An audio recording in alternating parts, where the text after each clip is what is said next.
Igor, vimos uma movimentação muito interessante em relação ao dólar, né, se valorizando frente a outras moedas internacionais, num cenário de aversão ao risco, num cenário de busca por ativos que possam trazer algum tipo de segurança para os investidores. Inclusive, o real acabou sendo a pior moeda numa cesta de 33 moedas ali, principalmente baseado aí nesse cenário de incertezas.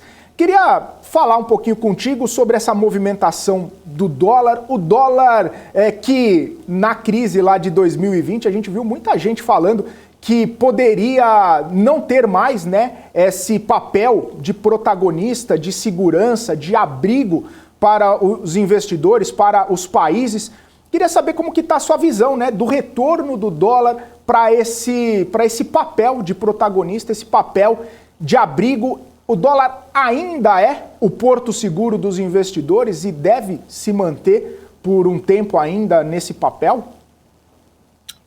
Bom, a gente tem dois pontos que são fundamentais nessa análise. Primeiro, a gente está falando de eventos macroeconômicos que estão ocorrendo no planeta inteiro. E quando a gente faz a somatória desses eventos, o que a gente analisa do ponto de vista clássico na economia é que são eventos sistêmicos, né? São eventos que envolvem todo o planeta e que não existe o que a gente chama de risco diversificável, ou seja, não existe a possibilidade de você fazer algum tipo de operação financeira que diversifique e torne o risco livre do chamado sistêmico. Então, é basicamente eventos que são fora do controle da humanidade. Então, a gente está falando de guerras, né, que é a questão da Ucrânia e agora até mesmo uma possibilidade de ameaça nuclear. A gente está falando de uma saída em massa de pessoas da Rússia. É engraçado porque, geralmente, as pessoas fogem do país que está sendo invadido. E no caso da guerra da Ucrânia e da Rússia, as pessoas estão fugindo do país invasor. É um caso até surreal do ponto de vista da história da humanidade. Agora, a gente está assistindo também outros eventos específicos, como, por exemplo, o plano econômico de Liz Truss, que é extremamente questionável. Nitidamente, o Reino Unido sofre um novo ataque especulativo, né? A Libra sofre um novo ataque especulativo. Isso está afetando também o dólar de Taiwan, também teve uma forte queda ontem. E é interessante porque eu sempre fui um crítico da não entrada do Reino Unido na União Europeia justamente por isso. Ao longo do tempo, a Libra não só vai se tornar menos usual, isso é um fato, mas se torna mais próxima de ataques especulativos. E já há muitos analistas que veem a transformação da Libra em uma moeda especulativa, não mais uma moeda reserva de valor internacional. Isso é muito perigoso. Sempre foi uma crítica minha de um erro do Reino Unido de não ter entrado na comunidade internacional do euro, né? Agora, esse momento já passou. Entretanto, o Brasil tem um componente a mais que é a própria eleição. O fato da gente não estar assistindo o que é o resultado eleitoral, isso coloca muito medo nas pessoas, nos investidores, não só no mercado financeiro, no mercado de títulos, mas principalmente na economia real.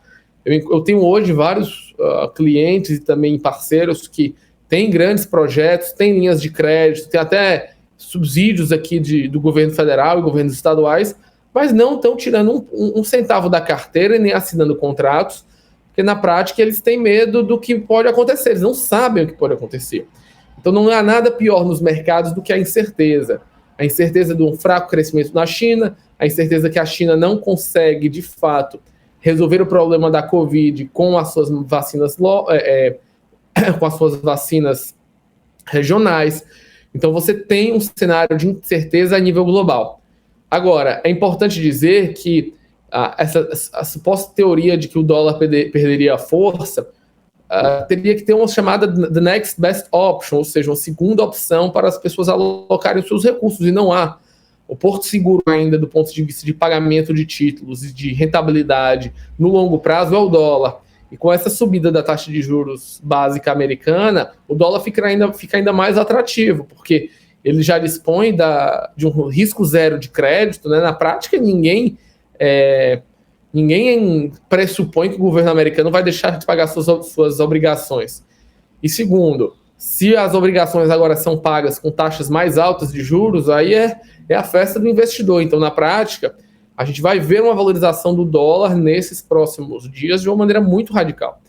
E o que mais torna imprevisível essa situação toda é qual vai ser o próximo passo da Rússia e a Ucrânia. Se, por exemplo, eles usarem armas químicas ou nucleares, a gente pode ver até mesmo a China abandonando a Rússia. Isso seria catastrófico. Eu acredito, eu tenho uma teoria bastante forte de que há uma queima desenfreada de reservas internacionais não divulgadas na Rússia e que até o final do ano, começo do próximo semestre, a Rússia vai passar por uma grande maxi desvalorização. Lembrando que a Índia sofre já os efeitos econômicos, e a Índia é um grande parceiro que, de fato, revende petróleo russo e já repensa essa possibilidade.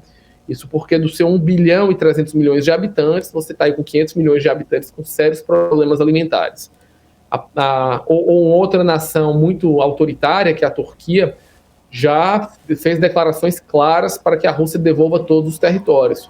Então, toda essa incerteza internacional cria na economia o chamado risco sistêmico. E por isso a gente está assistindo esse problema na economia inteira.